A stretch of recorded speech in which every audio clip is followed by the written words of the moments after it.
livestock. It must be very healthy. It must be, the appetite must be very good. I just health based on appetite. Yeah, probably there's the best index to the health status of livestock.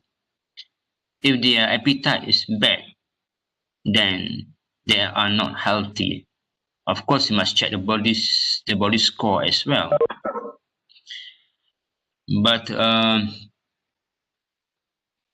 in our case, in Ladang Pasaka, we just give any grasses at all. They will eat everything. So that's why I say the appetite is more important. It's very important. And of course, you need a balanced ration which consists of carbohydrate, protein, fat. Ni semua orang tahu lah. Everybody knows this. Yeah?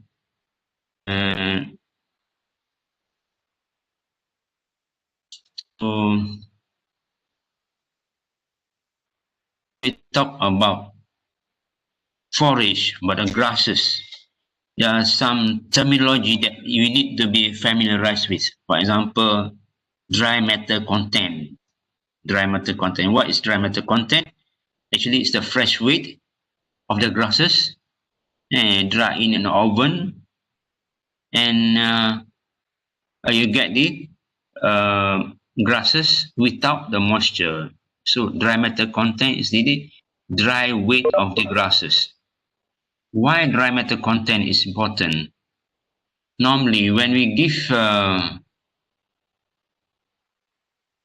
to the ruminant, we give based on dry matter. We give about 3% dry matter content to the ruminant. So if the weight is about 100 kilogram, so we give 3 kilogram of grasses plus concentrate.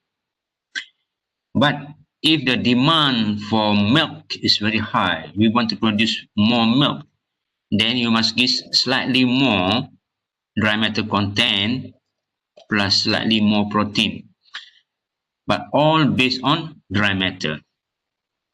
And then from the other thing is about the ME, metabolizable energy. And then the next important thing is crude protein and crude fiber.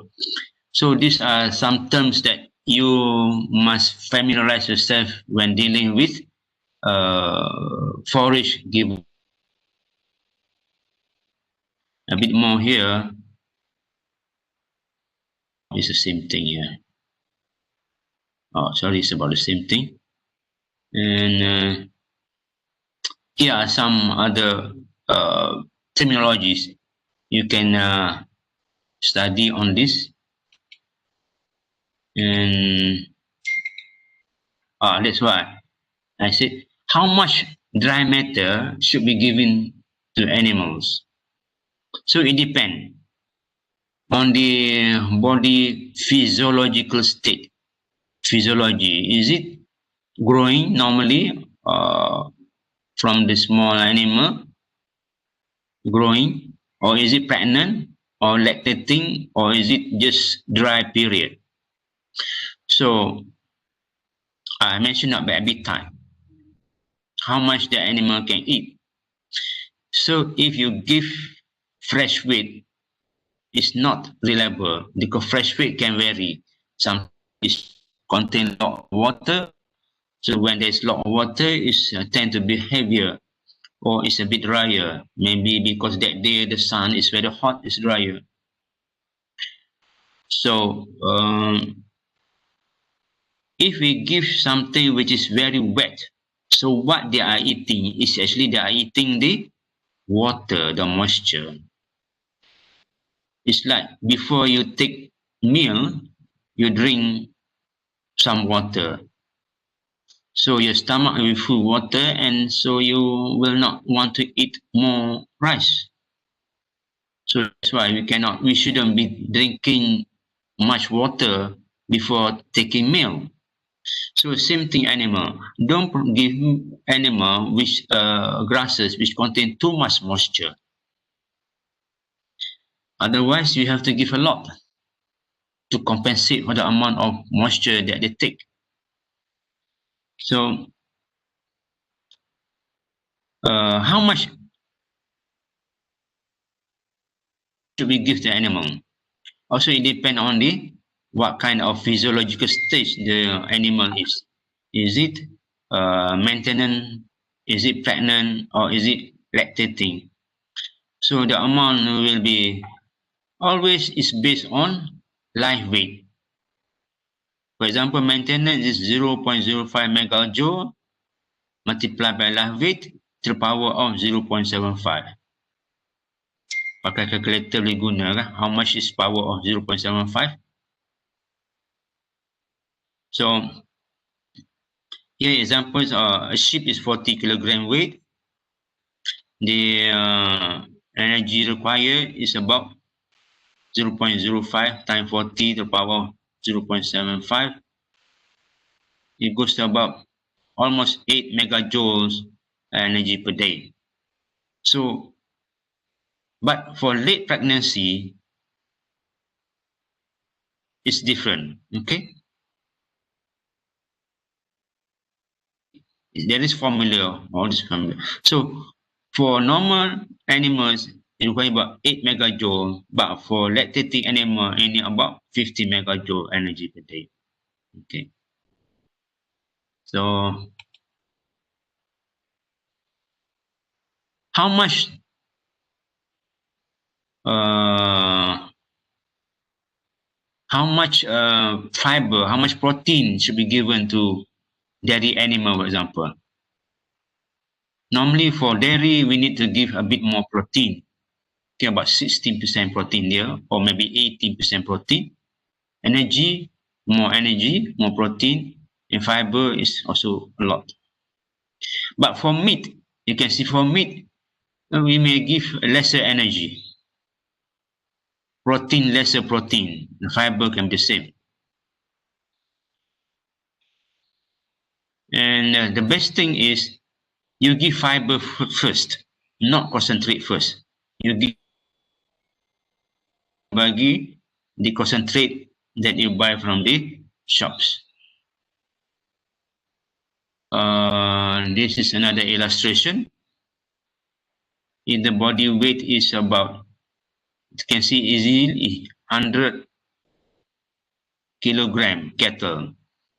So dry feed require about 3% or 2.5% in this case. So the energy, how much, protein, how much per day, and the calcium, how much. But for goat, it's just about 1.3 multiply 40 kilo multiply by 0.3%, oh sorry, multiply by 3%, which is 0.03, you can get about 1.2 or 1.3 kilogram of dry matter. Energy is the amount. So yeah, dry weight of feed required is about 3 to 3.5%. And this depend on the condition of the animal.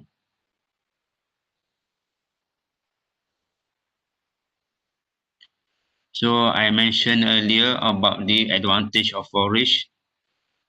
It's got the advantage that is cheap. Okay, the protein is moderate. Total digestible nutrient also moderate, but the energy is low. Yeah, energy is low. Remember how much energy you require? I have here. Have a look here. For example, here, Napier. This is Napier grass. Napier grass dry matter is only about 20%. So 80% is water. The energy, only 7.5 megajoule. It's very low.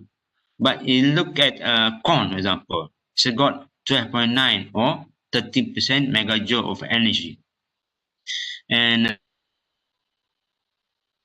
here,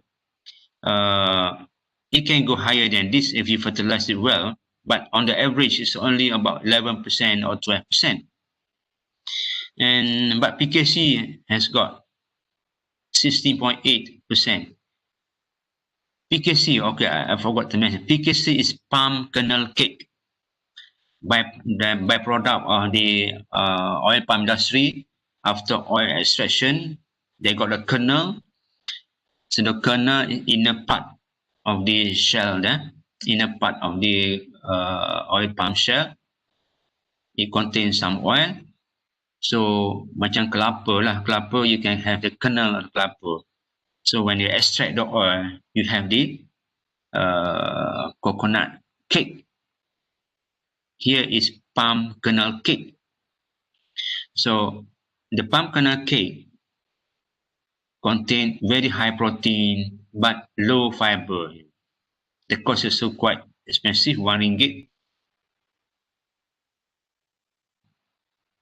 Okay, and corn contain low fiber, okay, but very high energy. So when you want to formulate the feed, make sure you can get the required guideline mentioned earlier tadi. Mana tadi? Yeah. How to get crude protein of about 14%? How to get the energy of about 11%? And how to get fiber this amount? So if you give just corn to your ruminant, you are giving, well, quite high enough protein. Tak cukup protein actually. Ni how many protein dia 14 kan? Tak cukup protein. Give corn, energy is quite good, but the fiber is low. So for chicken bolehlah bagi corn in term of energy, but the protein for chicken tak cukup. Chicken need 20%. Ikan need 40%, 20% juga. So normally that's why we blend Napier, bagi Napier so that you can have some fiber. And then campur PKC so that you can have the protein. And campur dengan corn so that you have the energy. So kalau nak campur lagi apa? Rice bran. Rice bran apa? It contains a lot of energy but low protein and low fiber. Apa lagi nak campur? Soya bean. Okay. You want to boost up the protein content. So you put in soya bean meal or soya bean which contain about 60% protein. Apa lagi boost up the protein? Maybe you can fertilize your Napier grass with lot of nitrogenous fertilizer so that the nitrogen is absorbed and the protein content of the Napier grass will increase. Or you can use, recently we are talking about azolla. Azolla is a kind of a grass that grow on the surface of water. It contains about, I think, about 25% protein. Dry matter basis, of course. So maybe we can substitute the soya bean using azolla. But now people are talking about the corn are imported, and now with COVID and everything, we shouldn't be importing corn, or we might have difficulty in importing corn. Thinking of replacement of corn with something very cheap. Probably we can replace with tapioca. And because if we replace with rice bran is something that we can eat. We can make cake from rice bran. Buat kuih pakai rice bran kan. So because rice bran do contain a bit of protein and mineral. So rice bran is, we are going to compete for food. Similar with corn, we are going to compete for food. But tapioca also is not our staple food. So it's not a competition for food in our country. So we might change to growing tapioca. I remember last time we tried to grow gadung, ubi gadung. Ubi gadung do contain a bit of uh, energy, quite high energy, and we can replace corn with ubi gadung. You all should be thinking of getting the right formula by using the local feed ingredients. Apa dia? As I mentioned earlier, azolla is one, tapioca is another. To replace azolla, replace the protein, tapioca replace the energy. But again, you need to do research on how to do it. Of course, as I mentioned earlier, if you fertilize your grasses well, then the protein level in the grass will increase, depend on the variety of the grasses. For example, Napier, the protein content of Napier can go as high as 18%, 18%. It's very high. That protein is enough for the milking animal. But if you grow Bracharia humidicola contain lesser protein. Even if you fertilize, it might go up to 14%, 1/4. But under normal condition, if you don't fertilize or fertilize it minimally, then the protein content will be very low. So, okay, we proceed to the example of feed formulation.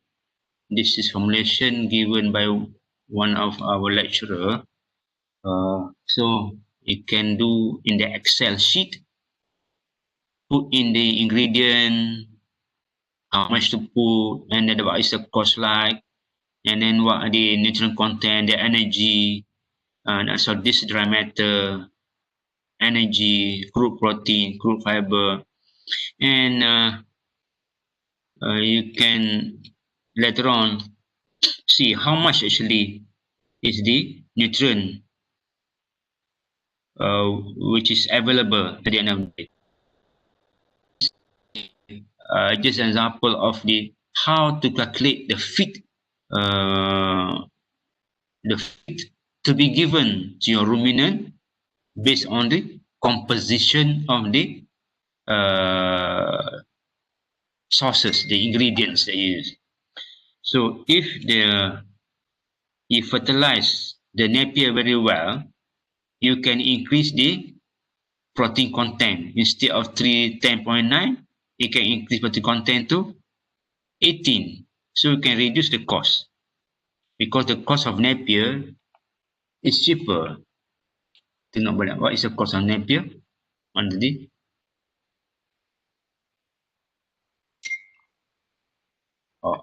lost my slide.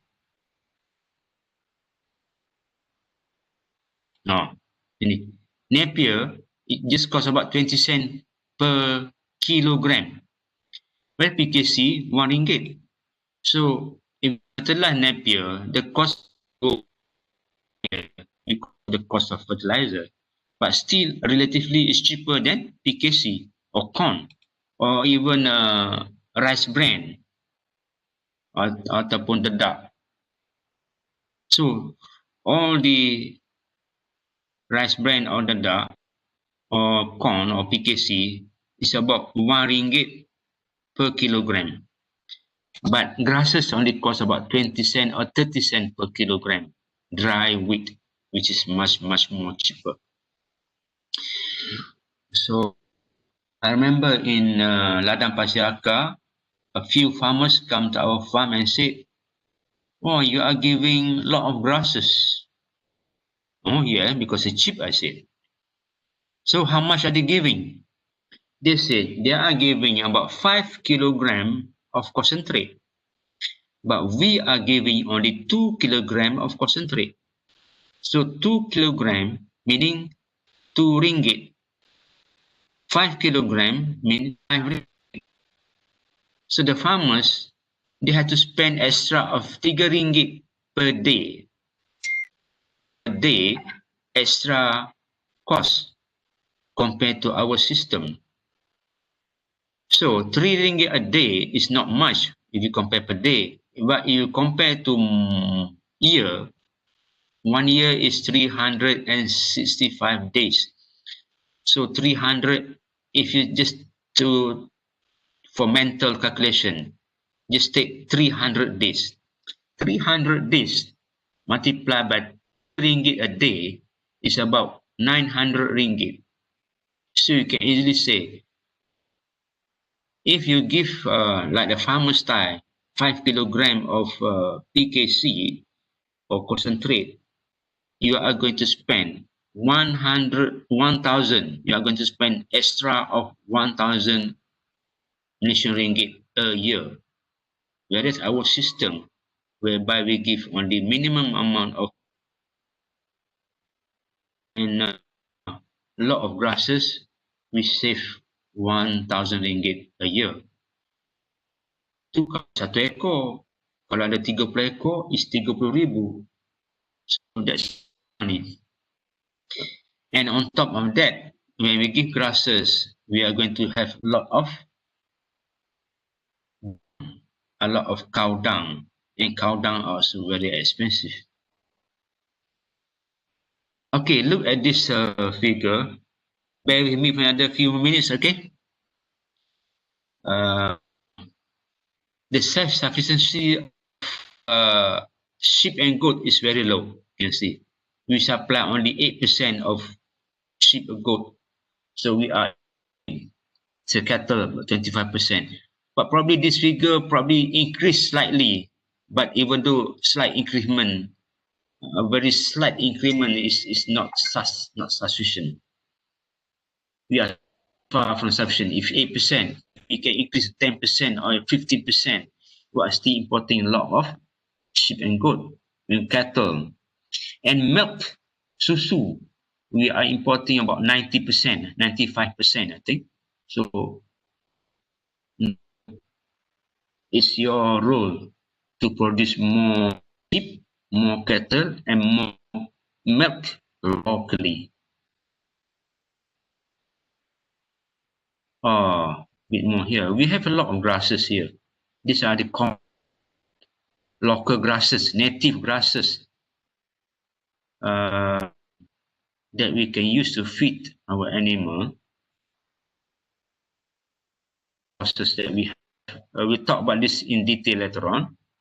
And then, oh, this is the sheep. This is the black.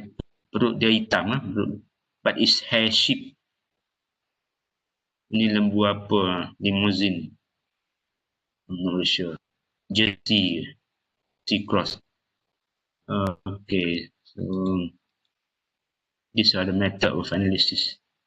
Okay, I think here for today. Actually, I have one more slide, tapi sebab masa tak ada, tak cukup, kita sambung minggu depan lah. Balik. Ada soalan ke?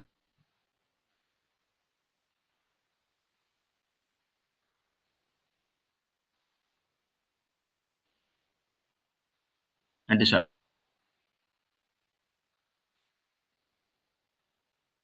Oh, sudah.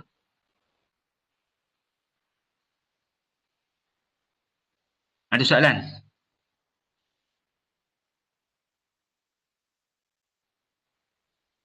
$49 lama juga. Hati-hati, okey ke? Okey. Okey. Dr. Atika? Okey, Doktor. Okey Ya. kan? Okey. So, kita berhenti dulu. Nanti saya akan hantar lecture note ikut klip lah.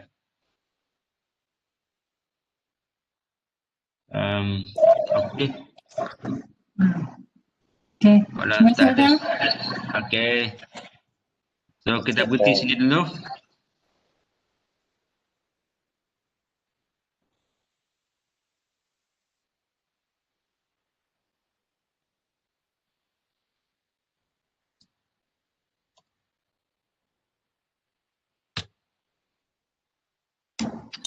Terima kasih, Prof. Okay, bye. Terima kasih. Bye. Saya minta maaf lah selewat sikit hari ni sebab line tak clear kan. Tak apa ni.